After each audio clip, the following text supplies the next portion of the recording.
qadrdonimiz, jigarimiz, so'z ustasi kulib tabassum bilan chiqib muxlislarni xursand qilaman deb turibdi. Keling hozir shu yigitga navbatni beraylik. Bo'ldi. Marhamat. Qarshi oling. Avaz Oxun. Chiroyli qarshilaymiz.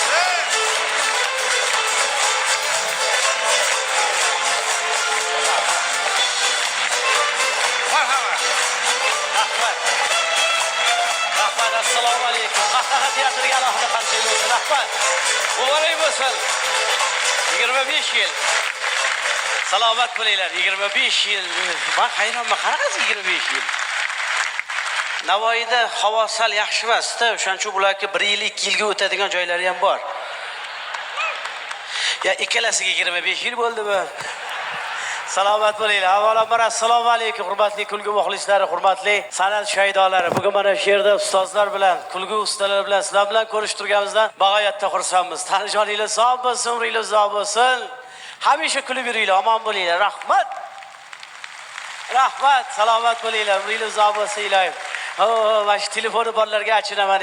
Uyga borgandan keyin bilasizlar, konsertga kirganinglarni. Uyga borgandan keyin biladi, konsert bo'lgan ekan. Ovozoxon kelganiga qarab, buni qara. Yoshlarda xafa bo'lar, chollay bo'lgan vaqt hozir. Onaxonlarga nima zarar telefon o'ylab deyman. Haqiqatda balo bo'ldi. Mana shu telefonlar bir konsert zalida oldida tursam 5-6 tasi kelib, bitta rasmga tushib olaylik Ovozoxon deydi. Konsert kirmaysizlarmi desam, "Yo'q, konsert kirmaymiz" deydi. Bitta rasmga tushib olsak bo'ldi deydi. Mani gapim qiziqmas ekan, rasmga tushsa bo'ldi ekan. Ikkita onaxon kelibdi, qari kampirlar. Bitta rasmga tushib olaylik. O'g'lim dedim, aytib keling onaxon dedim. Onaxonni yonimga oldim, naryoqda dugonasi olyapti. Qo'lida iPhone 13 Pro Max. $1600 turadi bu telefon. Onaxon ham naqtibdi. Qimillama. O'zing qaltirayapsan. Çık uch marta rasmga oldi ketdi. 5 minutdagi hingir-hing qaytib keladi ham. Yana bitta rasmga tushib olaylik deydi. Men aytdim, onaxon hozir tushdingiz-ku desam, "O'zini o'rtog'im 3 marta ham o'zini rasmga olib qo'yibdi" deydi. Sen o'ziga qarab turgan ekan. Selfie bo'lib turgan ekan. Moskvada konsert qo'yib o'tgan yil bo'lgan voqea. Bitta otin oldiga o'tirib olgan bir ayol. Eriga promo efir qilib qo'yibdi. U uyda yalang'och yotibdi divanda konsert ko'rib. Aytdi, "Kim bu?" desam, "Yerim" deydi. Men aytdim, "Ustiga make-up kiyib olsin." Sen uyda-yu deydi, "Ko'rinyapti" dedim. Hayolimda xuddi konsertga yalang'och odam kirib qolganga o'xshaydi. Yaqinda operatsiya bo'ldim. Qarang, bo'lgan voqeani aytib beryapman. Endi kichkina bo'lsa ham operatsiyada baribir kichkina bir operatsiyani boshimdan o'tkazdim. Xudoyim sog' salomat qilganiga shukr. Hozir sizni palataga, sizni dedi operatsiyaga olib kiramiz. Buni xonaga kirib turing deydi. Endi xonaga kirsam siqilib ketyapman-da. Ya qiyin bo'lar ekan, yuragingiz taka-puka bo'lar ekan-da. Tashqariga bir chiqay, toza havoga chiqay desam, bittasi kelibdi-yu. "Ovozoxon, yaxshimisiz? Sog'ligingiz yaxshimi? Bitta rasmga tushib olaylik" deydi. Qarang, o'zi hozir operatsiyaga kirib ketishim kerak. Rasmga tushib olaylik deydi. Aytdim, "Mayli aka, tushib oling" dedim. Nimaga tushasiz desam, "Siz telefoningizga tushaman" deydi.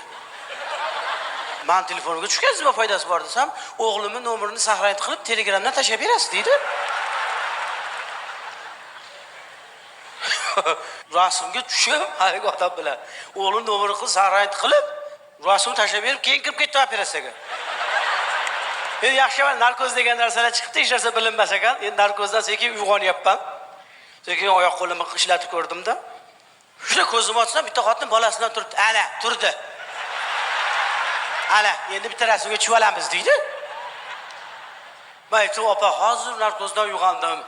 Hozir tikka tursam yiqilib tushaman. 1 soatdan keyin keling" desam, "Biz ketyapmiz-da" deydi. "Biz 1 soatdan beri poylab turibmiz sizni" deydi. "Opa, yiqilib tushaman hozir tikka tursam" desam, "Bitta rasmga tushib olaylik" deydi. "Keyin yiqilaverasiz" deydi. Men aytdim, "Yotib tushib oling keling opa" dedi. Boshqa yo'li yo'q-da. Bu telefon degancha balo bo'ldi. Ha? Ertalabdan kechgacha telefondan boshini ko'tarmaydiganlar bor. Ertalab uyg'onadi qo'lda telefon, ovqatlansa ham qo'lda telefon, ko'chada yursa ham qo'lda telefon, boshida yursa ham telefon, yotganda ham telefon, turganda ham telefon, yana telefon qilsang eshitmay qolpan deydi. Qayerda o'tirganini bilmaydi. O'tirganmish telefon o'ynab. Eshik taqillabdi. "Kiravering, ochiq." "Kiravering, eshik ochiq." "Dadangman." Dada kiroving ochiq desa, padaringga la'nat, chiqsang kiramanda.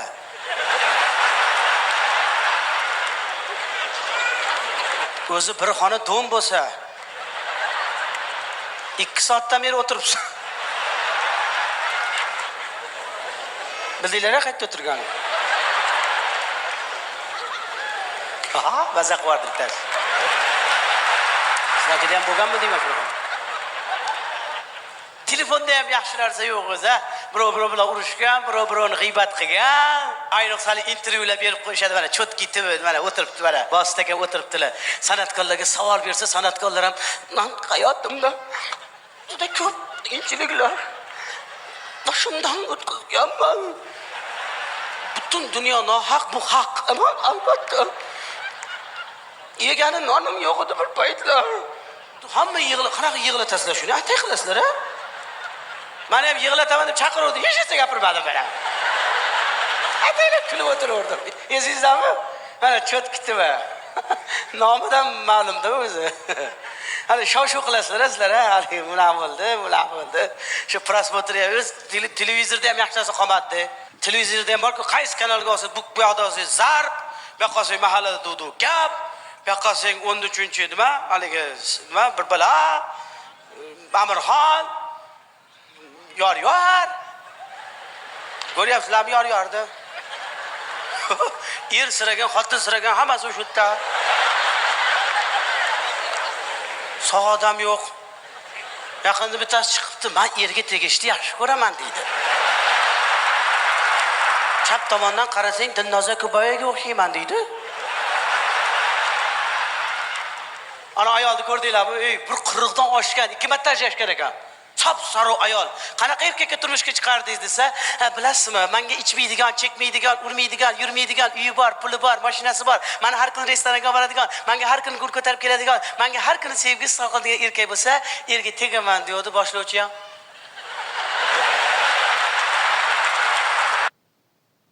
İçmeydigan, çekmeydigan, urmaydigan, yurmaydigan, uyi bor, puli bor, mashinasi bor. Xotinni har kuni restoranga boradigan, xotinni svet yoqinglar ayollardan so'rayapman-da shu narsani.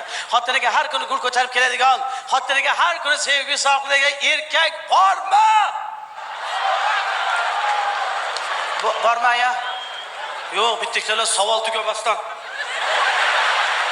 Chunki ularda yarimi ham yo'q o'shani. Bormi shunaqa erkak? Yo'q, onajon yo'q. Sizlar davringlarda ham yo'qmidi? Hozir ham yo'q, bo'lmaydi ham. Bunaqa erkak ertakda ham yo'q. Bo'lsa ham unaqa erkak bo'sh bo'lmaydi. Agar shunaqa erkak bo'lganda boylab qo'yib nasl olishayotgan bo'lardi hozir.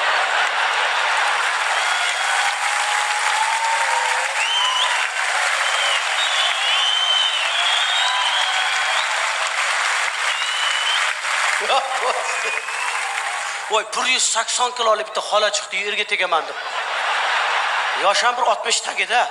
Ikkita stolda bitta o'tiribdi mana shunaqa. Unga xaridor 3 ta chol o'tib turib qarasi. Uchalasi ham duxi yetmayapti. Rayimboy, mana shuni siz olib qo'ying. Siz bunisi ham ya Tursunboy, mani Girijam bor. Hala Abdumuttalibga aytamiz. Abdumuttalib ota boshlovchiga qarab qotib qolgan ekan. Bu yoqda To'xtamurodga ustoz o'tiribdilar, endi masalan, maylida endi. Endi u kishi uyga borsalar ham, bormasalar ham baribir.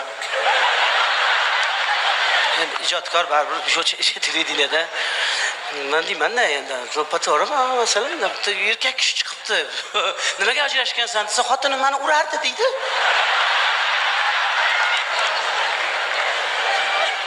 Ayol erkaklar uryapsizlarmi hozir? Tasvadi uylansam dehqonchilik bilan shug'ullanaman deydi. Hozir nima ish qilasan? Uy bekasiman deydi.